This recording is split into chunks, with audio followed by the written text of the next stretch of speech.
कौन है? शराब हवाबाजी नहीं, शराब शराब हवा शराब हवाबाजी नहीं। तुम्हें दुख नहीं है? ये 11 लोग मरे, तुम्हें दुख नहीं है? तुम्हें किसका मनोबल? ये जवाब दो। पहलगाम में क्यों नहीं पकड़े गए? जवाब दो। पुरी में क्यों नहीं पकड़े गए? जवाब दो। बताओ अक्षरधाम में क्यों नहीं पकड़े गए? जवाब दो। तो बड़ा खतरा है, आज यहाँ हुआ है तो कल क्या पता कहीं और भी हो सकता है, इंडिया गेट भी हो सकता है, सीपी जैसे एरिया में भी हो सकता है सर। प्रशासन के ऊपर तो सवाल है ही सर। बाकी प्रधानमंत्री अपने ऊपर जिम्मेदारी ले कि हम जिम्मेदार है, इस्तीफा दें। जिम्मेदारी से भागते हैं, भाग पाओगे जिम्मेदारी से? क्या आज कोई छोटा सा आदमी कोई काम कर दे तो उसको आप पकड़ लेते हो हैं? अपनी जिम्मेदारी से तुम भाग नहीं सकते। 140 करोड़ लोगों को जवाब देना पड़ेगा आपको। निर्दोष लोग मरे हैं, निर्दोष। पहलगाम में भी, पुलवामा में भी, दिल्ली के राजधानी, दिल्ली राजधानी, ये सामने लाल किला है। प्रधानमंत्री यहाँ पर भाषण देते हैं कि देश सुरक्षा में हम सुरक्षा करेंगे। ये सुरक्षा है, यहाँ भाषण देते हैं, यहाँ 11 लोग मारे गए। ये है सुरक्षा आपकी? ये सुरक्षा है?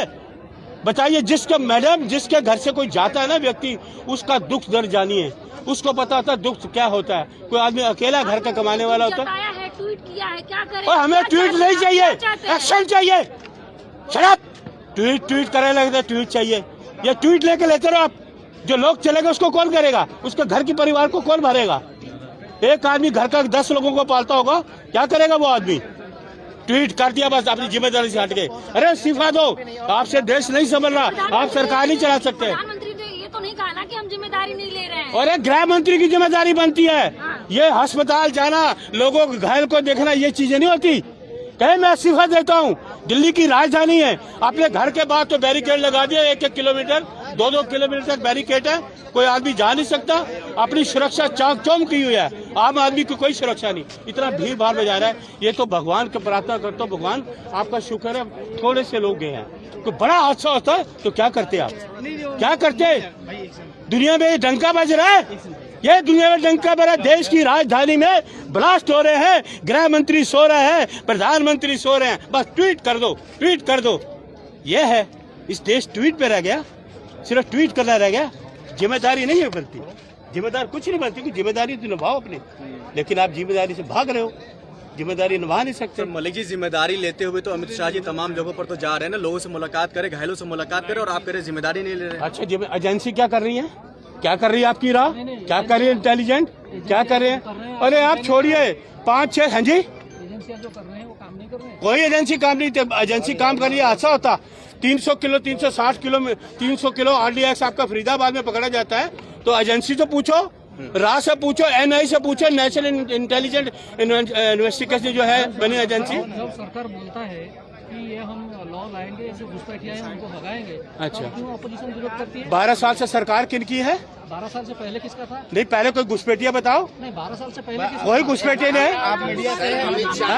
अरे सुनिए ना, आप ये बताइए, आप सुनिए, ये 11 लोग मरे, ये क्या, इनका क्या कसूर था? देखिए, इनका क्या कसूर था ये बताइए। आप जो एजेंसी के ऊपर सवाल उठा रहे हैं, हाँ बिल्कुल। गुजरात ATS ने 3 लोगों को पकड़ा है। किसने? एक चाइनीज डॉक्टर। CM हैदर तो अभी तक घूम रही है, 3 साल से 4 बच्चों को लेके आई है, अभी तक कोई एजेंसी जवाब नहीं दे पाई है। वो कहाँ से आई? कहाँ से आई? कहाँ से आ गई? फूल पत्ता तोड़ना काम नहीं होता एजेंसियों का, काम तो होता है बारीकी से सबूत इकट्ठे किए जाते हैं। अच्छा, हवाओं इकट्ठे किए जाते हैं। हादसा होने के बाद सब एजेंसी आ जाती हैं। जैसे CIA है। अच्छा सुनिए, आप फिर इंटेलिजेंस क्यों बनाते हो?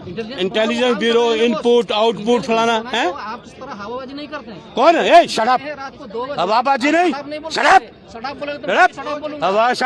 हवाबाजी नहीं। तुम्हें दुख नहीं है? ये 11 लोग मरे, तुम्हें दुख नहीं है? मनोबल तोड़ रहे हैं। तुम्हें किसका मनोबल? आतंकवादी ये घर पे कफन बांध के जाता है, हाँ, वो अपने फैमिली लोग। इनका क्या कसूर था? जो लोग आए बाजार में, ये जो बाजार में आए लोग, इनका क्या कसूर था? एजेंसी अंतर्यामी है। इनका क्या कसूर था? इनका कसूर कुछ नहीं था। फिर एजेंसी का कसूर कहाँ है? क्या एजेंसी क्या? जिम्मेदारी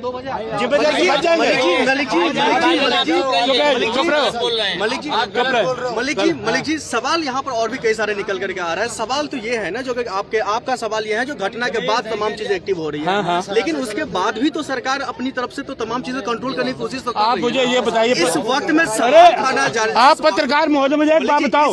अरे सुनिए पहले मेरी बात, पुलवामा के कहां अभी तक क्यों नहीं पकड़े गए? जवाब दो।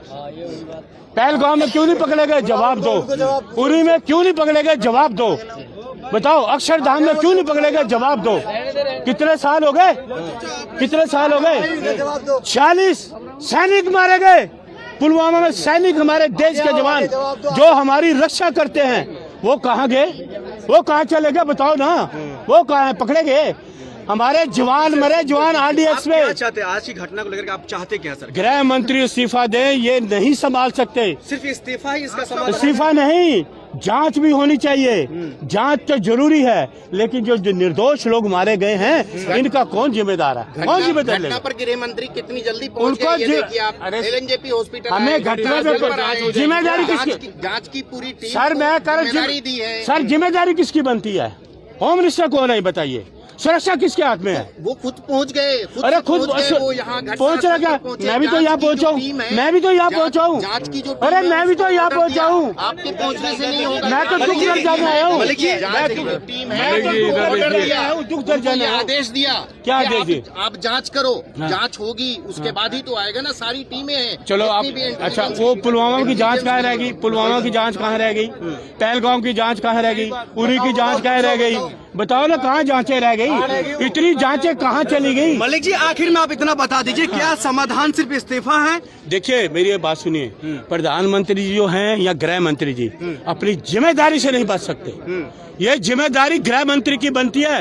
देश की राजधानी है, 140 करोड़ लोगों के देश की राजधानी दिल्ली, और वो भी लाल किला के प्राचीर से प्रधानमंत्री भाषण देते हैं कि देश सुरक्षा हाथों में है, लेकिन ये लाल किले के सामने जो हो जाए तो ये सुरक्षा नहीं है। ठीक है, हमारे हमने देखा कि गाड़ी में एक गाड़ी ब्लास्ट हुई जिसकी वजह से और गाड़ियां थी उनमें भी आग लग चुकी है, और ई रिक्शा वगैरह जो वो भी साथ के साथ जल रही है, और लोगों के ये मतलब ऐसे चिथड़े उड़े हुए थे।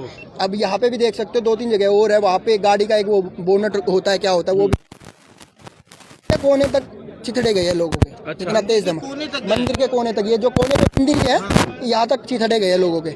हाँ लोग बहुत तेज धमाका आप देख सकते पड़ा हुआ है। जब धमाके की आवाज सुनी अचानक से तो बिल्कुल घबरा गए होगे? अरे देर लगी सर, संभलने में? मतलब ऐसे एकदम से ये जैसे सामने की तरफ मुंह था, धमाका हुआ तो यूं देखा तो पूरी आग हुई थी।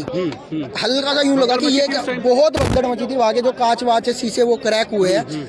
लोगों में ये हो गया था क्या हो गया क्या हो गया क्या हो गया। फिर एकदम से सबने भागना शुरू किया, क्योंकि पीछे से कहा कि आतंकी हमला हो गया, आतंकी हमला हुआ, ऐसे आवाजें आने लगी। तो लोगों ने अंदर की तरफ भागना शुरू किया, तो हमने देखा कि पीछे की तरफ भागे, तो दोस्त तो मना कर रहे थे कि मत जा। मैं कहा चलो देख के तो आएंगे। तो हम जब देखने आए तो हमने देखा कि बहुत भयानक मंजर यहाँ पे हो रखा था। उसके बाद सुनील जब भगदड़ मच गई उसके बाद पुलिस का आना कब शुरू हुआ? उस टाइम पे सर मैं बताता हूँ, उस टाइम पे 2 से 3 पुलिस वाले मैं यहाँ पे दिख रहे थे, उनके साथ 2-3 बंदे थे जो कि इस साइड में मौजूद थे, जो उनकी हेल्प कर रहे थे। हम भी हेल्प करना चाह रहे थे, पर भीड़ यहाँ पे इकट्ठे हो गई थी, लोग वीडियो बना रहे थे, उनकी वजह से हम नहीं आ पाए। पूरी 5 से 7 मिनट के अंदर अंदर पुलिस वाले बाकी आ गए थे। उसके बाद एक के बाद गाड़ियाँ आनी शुरू हो गई थी, दंकल की भी, एम्बुलेंस वगैरह, लोगों को अंदर ले जाया गया एम्बुलेंस में भर भर के। फटाफट से पुलिस वालों ने सबको हटाना स्टार्ट किया था। जी आप आई विटनेस है, जिस तरीके से देखा गया धमाका आपने उनको महसूस किया, जी। तो वो धमाका देखते हुए आपको क्या लगता है कितने लोगों की मौत हुई होगी? सर मैं मेरी आंखों के सामने बता रहा हूँ, 9 से 10 लोग मरे हैं, और कम से कम 20 से 25-30 भी हो सकते हैं जो घायल हुए, क्योंकि ये एरिया अभी जितनी आपको भीड़ दिख रही है ना, ये भीड़ कुछ नहीं है, उससे डबल भीड़ रहती है यहाँ पे। जब हादसा हुआ जी, जो मरने वाले लोग थे उनकी हालत के बारे में थोड़ा बता सकते हो? मैं बताता हूँ सर। हालत ऐसी थी, यूँ पैर फट के गाड़ी के बोनट पे, आंखें पड़ी हुई है, किसी का हाथ का ही पड़ा हुआ है। मैंने सच में आग देखी है, ऐसे गिरी हुई है आंखें, सर फटा हुआ है किसी का, ऐसे हो रखे थे। जगह चिथड़े हुए हैं। जो बाकी गाड़ियाँ थी बची हुई थी, जो खड़ी हुई थी, लोग छोड़ के भागे, उनके ऊपर छींटे लगे हुए। इस तरीके का माहौल हो रहा था वहाँ पे। सुनील ये जो यहाँ मांस का टुकड़ा पड़ा है, तुमको लगता है कि ये ह्यूमन है? बिल्कुल ये सब इंसान का ही है, और उधर जो आपने बताया वो प्रॉपर इंसान का है सर। वरना वहाँ पे मांस का टुकड़ा क्या है? यहाँ पे आसपास कोई मीट की दुकान नहीं है, भाई मीट की दुकान में मीट काटते हुए यहाँ पे कूड़ा डाल दिया, कोई आसपास मीट की दुकान नहीं है, तो ये कहाँ से आएगा? तुम्हारी एज क्या है? मेरी 25। बेटा 25 उम्र की उम्र में तुमने इतना बड़ा ब्लास्ट अपनी आंखों से देखा, कभी इमेजिन किया था कि ऐसा कुछ देख पाओगे? मैंने पहली बार ऐसा देखा। मैंने इससे ये लगा लो, इससे 10% का भी ब्लास्ट मैंने आज तक नहीं देखा। नॉर्मल दिवाली पे बम वगैरह देखे। ऐसा लगता है कि ये हमारी सरकार का और पुलिस का फेलियर है? सर अब मैं हो सकता है कि भाई अगर गाड़ी में कुछ अलग चीज़ थी तो उसकी चेकिंग नहीं हुई ठीक से, ये हो सकता है। या फिर हम बोल सकते हैं कि गाड़ी का ही ब्लास्ट हुआ, पर गाड़ी का इतना तेज ब्लास्ट हो नहीं सकता। हाँ, इतना तेज ब्लास्ट हो नहीं सकता। अगर हम सोचे कि सीएनजी का टैंक भी फटा है, तो सीएनजी का टैंक फटते हुए मैंने देखे हैं बहुत से, बट इतना तेज ब्लास्ट उसका होता नहीं। लेकिन संवेदनशील इलाका है लाल किले का, इस ऐसे इलाके में ऐसा ब्लास्ट का हो जाना कहीं ना कहीं ये सर प्रशासन दिल्ली से सवाल नहीं खड़ा दिल्ली होता? के ऊपर बहुत बड़ा खतरा है। आज यहाँ हुआ है तो कल क्या पता कहीं और भी हो सकता है, इंडिया गेट भी हो सकता है, सीपी जैसे एरिया में भी हो सकता है सर। प्रशासन के ऊपर तो सवाल है ही सर, बाकी प्रशासन आज टाइम घर पे से आ गया। निकलने में डर लगेगा अब? नहीं सर, डर तो नहीं लगेगा। अब डरने की तो क्या बात है, अब हिंदुस्तान में लिया तो डरेंगे थोड़ी। तुम्हें लगता है ऊपर वाले की कृपा है कि तुम्हारी जान बची? अब सर ये तो बोल सकते, कृपा तो है ही सर। अब क्योंकि इतने बड़े हाँ हादसे में हो तुम सकता पास में है, हो। मैं बताता हूँ, हम 2 मिनट पहले ही अंदर गए थे तो हो सकता है क्या पता हम उस टाइम पे इधर ही हो सकता है, क्योंकि ये गेट तो वैसे बंद रहता है, यहाँ से तो स्कूटी वगैरह जाने नहीं देते, तो हमने पीछे स्कूटी खड़ी कर दी थी जी। Thank you Sunil, thank you बाबू। चलो फटाफट